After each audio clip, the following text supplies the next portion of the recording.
Next up, we have Chris Orban representing the Computer Science Advocacy Coalition. Mr. Orban, welcome to the committee. Thank you very much. My colleague, Zarek Drozda, is also jointly testifying, Okay. so I hope he can go after me. But thank you. I'm a professor at Ohio State, and I represent myself today, and I've submitted written testimony, which is quite a bit more detailed than what I have time to tell you today. I might use the phrase CS. By that I mean computer science. I'm here, first of all, to express my support for House Bill 33, including the funding that was attached to the bill when it was originally introduced into the House. As we speak, Intel is pouring the foundation of its new chip factory in New Albany, and we have an obligation to every student in the state to give them an opportunity to join that knowledge economy. And I think there's an expectation by every Silicon Valley CEO who has an eye on Ohio, there's an expectation that we're serious about that. $0 for computer science education, which is what the State House website says right now, is not what serious looks like. Secondly, I'm here to explain that computer science in Ohio is not going well.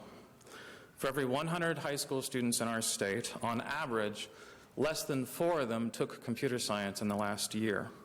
In fact, the percentage of public high schools in Ohio that offer computer science recently dropped from 50% to 48%, which means that the needle is not even necessarily moving in the right direction. So it's not even clear that the number of computer science teachers is even increasing. Thirdly, and most importantly, I'm here to tell you that there is a cost-effective strategy to bring computer science to every student in the state, and it centers on math teachers.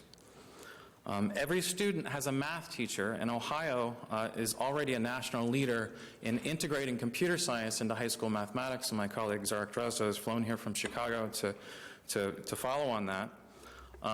If 1 in every 10 high school mathematics teachers could be trained to teach a mathematics course that has computer science content, then the number of high school students significantly engaging in computer science skills would double. These numbers are based on the reality that in Ohio there is roughly 1,000 computer science teachers and there's roughly 10,000 high school math teachers. Other states like Arkansas, which have among the most friendly policies towards computer science in the nation, are beginning to realize that they just don't have enough computer science teachers to pull this off. Multiplying the number of computer science teachers by a factor of 7 is just not going to work. So the effort to integrate computer science into high school mathematics has been led by the Ohio Department of Education in partnership with the Educational Service Centers. It's been the privilege of my career to be part of that work, which began in 2020. There's 2 courses, discrete math and data science. Zarek is going to tell you more about data science. I helped to design many of the aspects of the discrete math course. I work closely with Mentor High School on that. The course includes, for example, a unit on cryptography, which is how information is transferred securely over the internet. And in that unit, we include a discussion of how Joseph Desch, working at National Cash Register, led a top-secret program during World War II to decrypt German and Japanese Enigma messages, which altered the course of the war. Again, this is a mathematics course taught by a mathematics teacher. Although the 2022 report on the State Committee of Computer Science talks about discrete math and data science, the text of House Bill 33, both the version now and the version that was introduced into the House, does not mention discrete math and data science, which means that none of the funding, if there is funding, would be able to be spent on discrete math and data science. To my knowledge, Ohio Department of Education has not been able to spend any of the dollars so far that have been allocated to computer science. I'm talking about House Bill 170 from 2017. None of those funds have been able to support the program. Instead, the program has been supported by COVID relief dollars. The specific name of the program is called Strengthening Ohio's High School Math Pathways. Next year, the entire country will be talking about what we are doing now in high school mathematics. It's not like it was before. It's more workforce relevant. And you'll be seeing those headlines around the time that the funding for this important program has expired. This today is your chance to change that trajectory. Please put into writing that efforts to integrate computer science into non-computer science courses like math, like science, that those efforts can be included in the budget for computer science, that those funds can be spent flexibly. So I'm happy to answer your questions. Thank you so much for the opportunity to speak. Great, thank you very much. Are there questions? Yes, Senator Blessing? Oh, Brenner, sorry. That's okay. We look the same, especially if I put my glasses on and gain about 6 inches in height. But anyway, thank you for your testimony today. Actually, I did not realize that the House had stripped the money out of it.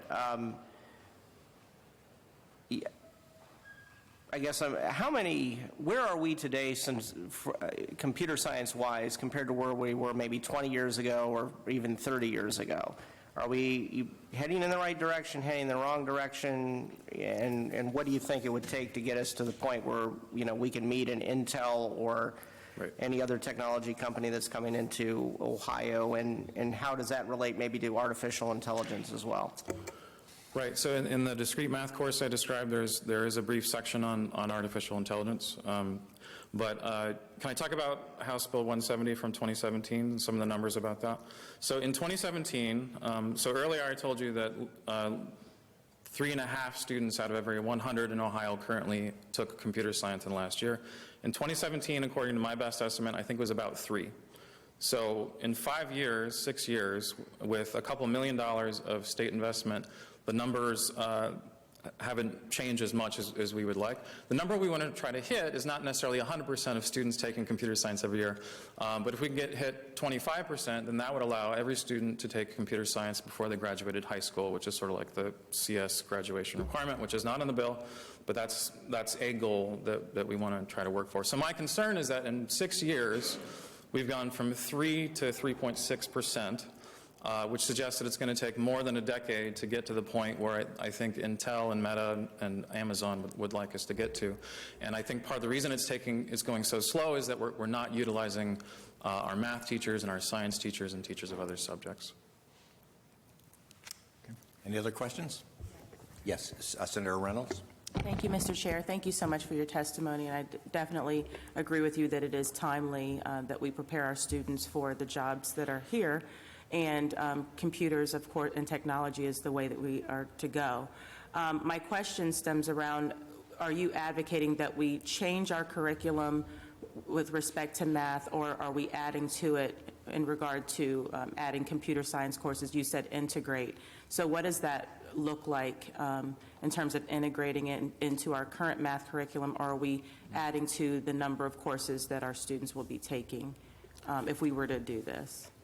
Yeah, so what we've already done is to create these 2 new courses that students have the option of taking. So in Ohio, students have to take 4 math credits, so 4 years of math, and they have a buffet of options to take that. And so some students who might be heading towards a computer science career, maybe they want to take discrete math instead of pre-calculus or algebra 2. Maybe they want to take data science instead of calculus, something like that. So we're just making more options for students. We're not like trying to change every math course under the sun. That's what we're doing. Yes, please. Thank you, Mr. Chair. So are you then saying that we should, instead of that being an option, should it now be part of the graduation requirement that they have to take computer science courses? Should we be making that mandatory? That's not currently in the bill, making it mandatory. We just don't have the teachers to pull that off. There's a lot of folks from the companies that eventually would like us to get that point. The 2022 State Report on Computer Science was centered on the end goal of making it a requirement eventually. That was one of their recommendations. But that's not what we're debating today. We're debating, like, is there going to be funds to just sort of take the next logical step in that direction? Thank you. Senator Brenner. Thank you, Chairman. I have a follow-up question. I agree that maybe we should consider using math teachers to do this. However, we have a massive remediation problem right now, and you've got passage rates in many of our urban districts in the 30% range in math. So is moving them into doing computer science, how would that work in trying to get the kids to also learn math, but then to learn computer programming, especially given the remediation problem? Yes, thank you for that question. So As we're designing these courses, we're very much aware that students are struggling in the courses that already exist. Algebra 2 is sort of where a lot of the grumbles come from, and this course is an alternative to Algebra 2. And we've tried to make sure that students are still getting everything that they need from the course, but it's about providing an alternative to sort of the calculus conveyor belt, if you will. Okay, thank you very much for your testimony. Just a protocol issue, just many of you may not have testified before, but always, if you're answering questions, direct them through the chair, if you would. That's okay. Sorry. Not a problem. First time. Not a problem. Thank you for your testimony today.